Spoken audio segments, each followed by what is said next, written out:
طبق نقشه کارهای سازندگی و آبادانی و مناسبت 30 سالگی استقلالیت دولتی جمهوری تاجیکستان در برابر ساختمان و تعمیر و ترمیم انشاءات تعینات اجتماعی ساکنان ناحیه واسه همچنین طریق حشرهای دستجمعانه در بهداشت وضع اکولوژی ناحیه سهم خود را می‌گذارند.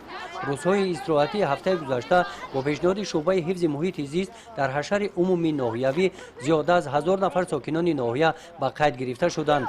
در این چاره‌بینی سهم نورسان خوانندگان مؤسسه تحصیلات میانه عمومی رقم 10 در شهر کیولبوگ در تازه نمودن ساحل کانال مرکزی خوب ارزیابی کرده شد. نورسان ساحل کانال را از کار و پرتاب‌ها تازه کردند. تا برگزاری این چاره‌بینی کارمندان بخش حفظ محیط زیست ناحیه واسه با اشتراکچیان حشر بخوری نموده عاید محافظت محیط زیست تازه نگاه داشتن ساحل‌های کانال و جویبارها با خوانندگان صحبت نموده بودند. چنین اکسی‌های کارهای دستجمعانه شنبگی یکی از سبب‌های اساسی تاثیر رساندن به نسل نورس به اهالی عاید بلند برداشتن معرفت اکولوژی به شمار می‌رود.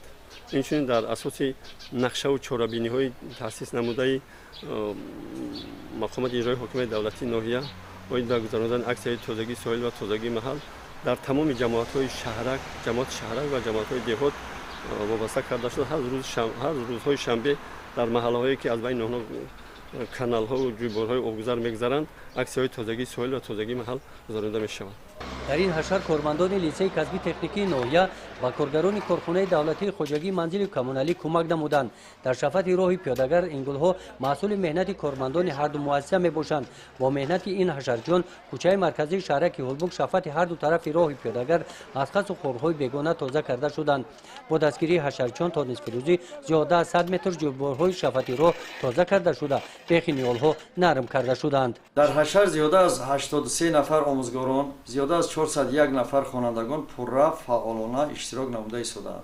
همین گونه حشرهای دستجمعانه در دیگر محله‌های جماعت شهر کیولبوگ گذرانیده شدند.